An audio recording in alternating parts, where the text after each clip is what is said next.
A month ago now, I made a 6-point video outlining the reasons why I thought Donald Trump was likely to win the presidential election. Now, I'd sort of like to make a part 2 video as an update outlining all of the 6 major reasons why I believe Hillary Clinton is likely to lose the election. And full disclosure, as I mentioned in my other video, I am an independent voter and have been registered independent for quite a long time. So, despite my youthful sounding voice, I assure you that I am a man well into my 30s.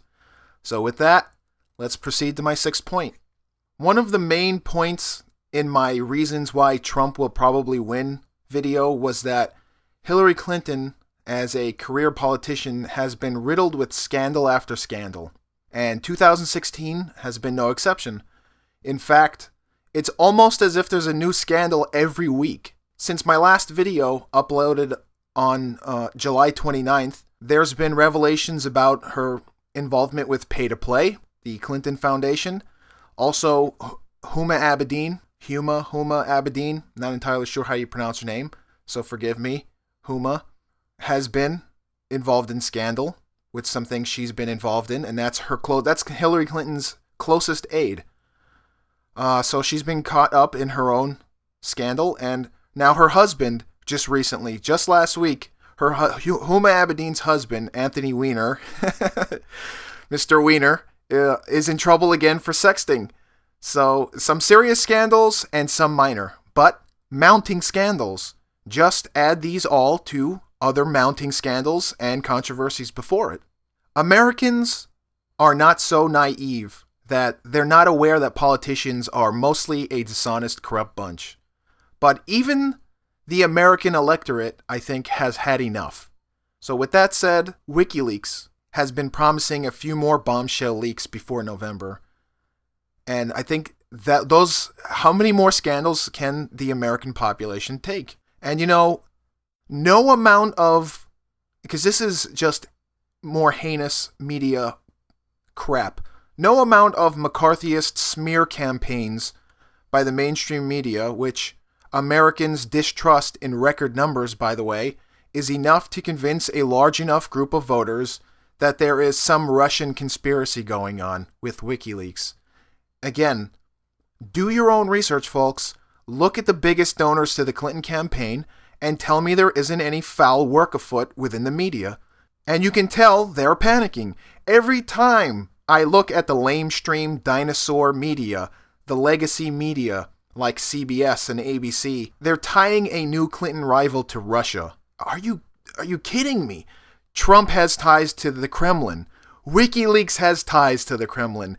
Jill Stein has ties to the Kremlin. Oh, please. Just stop already. This media collusion is sickening, and I don't think I'm the only one who sees it going on. Even partisans are finally starting to take notice. Thank you, social media, for making this the most informed and enlightened election season probably in the history of America. Moving on. Reason number 5, voter alienation. First, Hillary Clinton's progressive credentials as a standalone candidate are not good. Then, what does she do? She picks Tim Kaine, and that alienated most of the Bernie left who migrated to the Jill Not Hill camp. The Bernie left who is furiously pissed because they know that she fucked over Bernie Sanders. So there's the left that she's alienated, the far left. And then she gave a speech about white racism. She sort of finger waved at middle America, where many moderates live, and she blames them as the cause for all racism in America, essentially. So she's alienating people who are slightly right, but maybe could vote Democrat. She's alienating centrists and many to her right who may have crossed party lines, such as the Never Trump people, those type of people, or probably voters that are even still to her left, as, Hillary is right of Obama, who is by no means very far left himself, despite what you may hear on Fox News, as many Bernie-crats will tell you. Obama is not that far left, and Hillary is even more to the right of him. So, according to Hillary Clinton, white middle America, there are a bunch of racists, so good luck getting their vote. and she pissed off all the Bernie people, so good luck getting their vote. This 360-degree pandering approach that she's trying to pull off is not working at all. In her recent alt-right speech, further alienating the left, she praised George W. Bush. She praised George W. Bush and Ronald Reagan. Good luck getting that progressive vote. The Democratic nominee praising George W. Bush, the most infamous president, probably the most infamous president in modern times. And she's the liberal candidate. She's the liberal candidate. Are you serious? Reason 4. And this is a sort of multifaceted reason. These could be multiple reasons, but I'm going to condense it because it's sort of related. There's an overarching relation here between these things.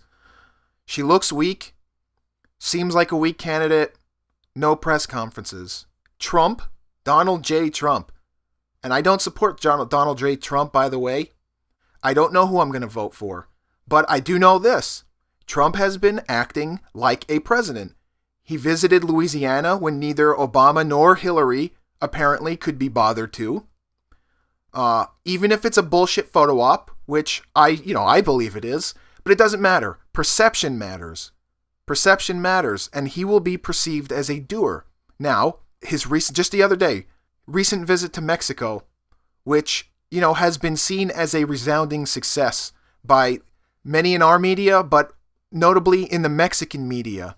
And by movers and shakers, political movers and shakers in Mexico. As Trump has been taking huge proactive steps to look like a go-getter. As of the recording of this video, Hillary Clinton has not held a press conference for 271 days. Okay, let's be honest here. What presidential candidate goes into hiding for 271 days? Unless there's something seriously wrong. So that's going to have people asking the question, what is it?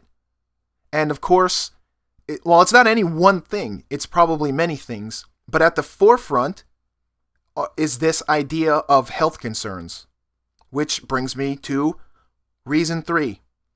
So the health issues thing, I thought for sure this Hillary's Health, #HillarysHealth thing was mostly crap. I figured, she's a 69-year-old woman or 70. She's not a spring chicken, right? It's understandable that, where a medical record released of hers, it's not going to be a spotless record. You're going to see typical age-related ailments for a woman of her age, like arthritis or high blood pressure, common senior citizen health issues, Her and also Trump, these are both senior citizens. People tend to forget that. I figure, what's the worst her health issue could be? She needs to drink a Mylanta and prune juice smoothie in the morning. So I thought this was mostly a Breitbart, alt-right style misinformation attack. Or not even necessarily a misinfo attack, but just an attack just to get the Clinton camp riled up. But, and this is a big but, what became really interesting to me. So red flag alert, all the firings of media people who covered it. It lends credence to this issue that maybe her health really is in terrible condition.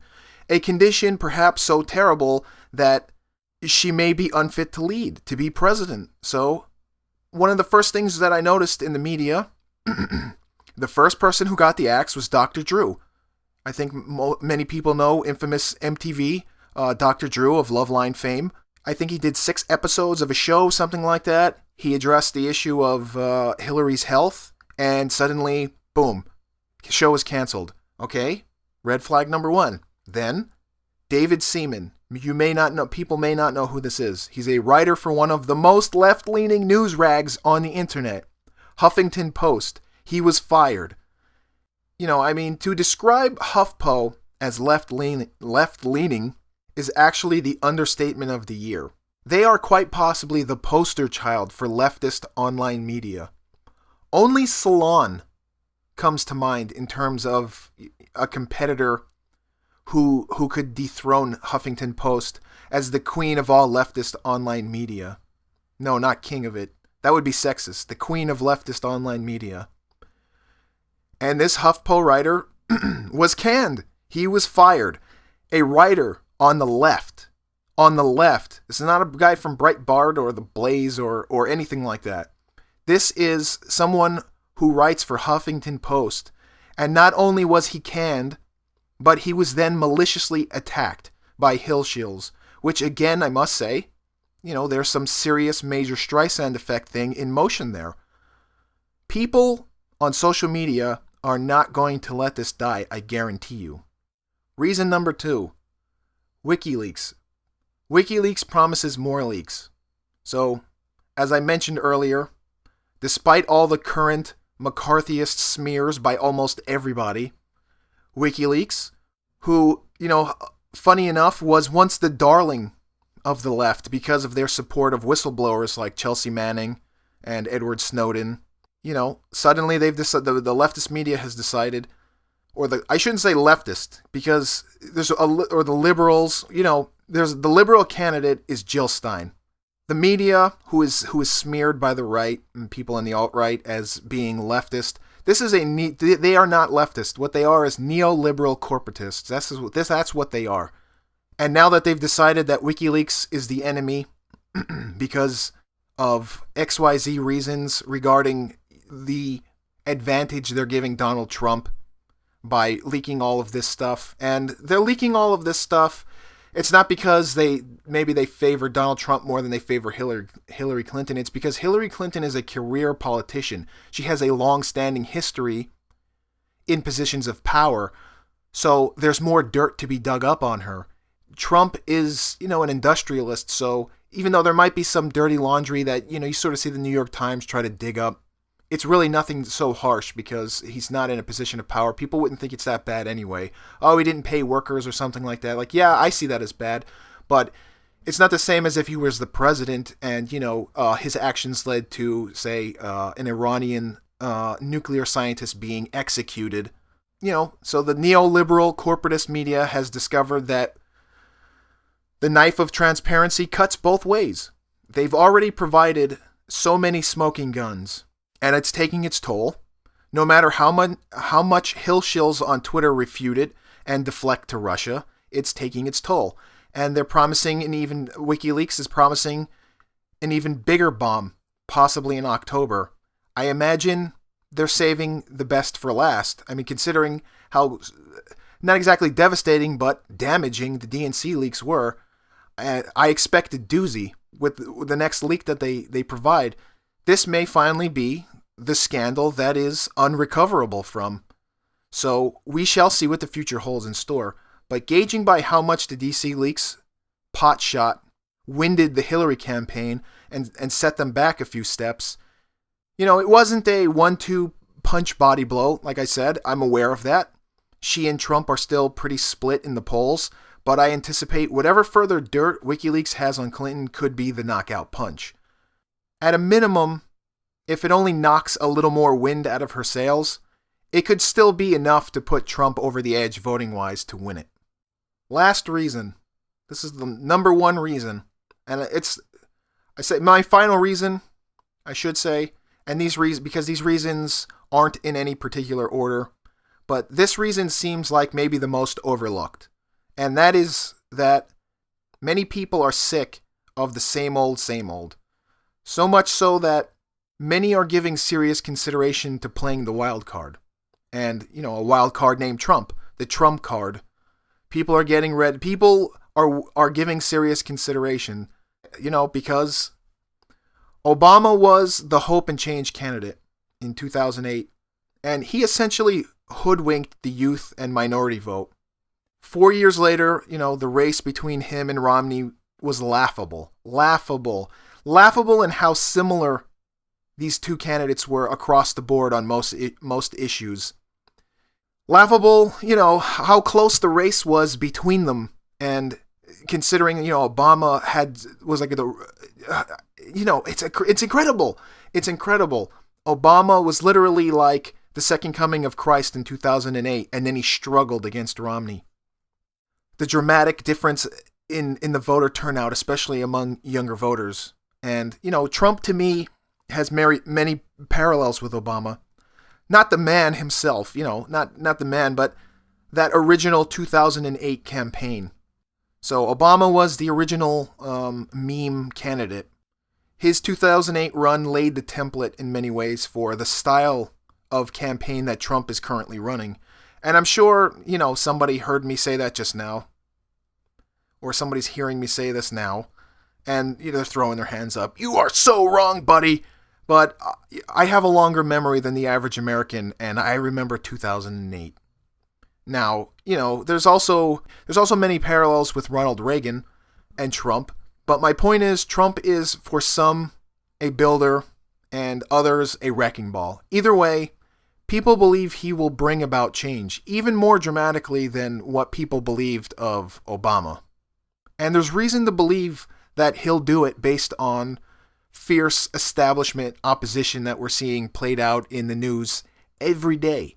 Every day. There's reason to believe something will change, for better or worse. I personally don't buy, the apocalyptic doom and gloom forecasts of the Never Trump people on either side of the aisle. And I say either side, but, judging from the bipartisan opposition to Trump, these neoliberals who are separate entities, like, twins conjoined at the head are separate entities. And, they've shown just how in bed together they are now, with all of, the most infamous who's who of establishment corporate donors backing Hillary. Finally, when I say reasons why Clinton will probably lose, there's a reason why I say probably. Literally anything can happen. I have a feeling, we're going to see Trump start to surge in the polls shortly. And many people have criticized me on my other video. Oh, he's fallen. You can't go week by week. Trump's doing terribly in the polls. Have you seen the latest polls? You can't go week by week because, Trump is volatile. But the end, I'm telling you, the long game, he's got it. He's got the long game. Even if you don't see the Trump start to surge in the polls shortly in the next couple weeks, I definitely think, certainly after the debates, there's going to be a huge surge. I don't know that it's going to be a landslide victory, but I definitely think it's going to be overwhelming. And the closer we get to the election, the more convinced I am it's going to be an overwhelming win for Trump. Now, a few notable caveats to my prediction of a Hillary loss, Trump win, would be, for example, billionaire George Soros mentioning the popular vote versus the Electoral College in an interview not so long ago. So what could that mean? Now, was he winking at the audience? I'm not a conspiracy theorist, but people conspire to do things. We know this from the DNC leaks. So Tim Kaine stepped down as the DNC chairman, presumably for the VP slot, so he stepped down in order for Wasserman Schultz to take over and cook the primaries for Hillary. This much is not speculation. The DNC confirmed that the WikiLeaks hacks were in fact their real emails. So those correspondences that you can read online regarding, giving Bernie the shaft so Hillary could clinch the nomination, that happened. That was real. My other two caveat concerns would be recently that the state or the Department of Homeland Security has said that they may take charge, finger quotes, of the election. I don't know what that means, take charge, which you can do the math on that anyway. I would staunchly protest the validity of those election results, even if Trump won. Should the Department of Homeland Security take charge of the elections, even if D's nuts won the election, under those circumstances, it's shady. And they absolutely should not be permitted to do that. So the second concern, and this will be the last thing I have to say before I conclude this video, would be if Hillary somehow manages to weasel out of the debates. That, of course, would be a much lesser issue than, the Department of Homeland Security taking charge of voting to prevent, again, air quotes, Russian hackers from posing a cybersecurity threat to the elections. This is what they're trying to pull. And, connect the dots, folks. This is not, there's some red flags there. Be aware of it. But it could influence if Hillary gets out of the election. She could find some way to influence public opinion in some minor way, and get out of find some excuse to get out of the debates with Trump and not get battered, which I predict she will. I think most likely it would hurt her to show fear of Trump and shy away from debating him, but she's got the media on her side, and as Malcolm X astutely remarked, the media is the most powerful entity on earth because they control the minds of the masses.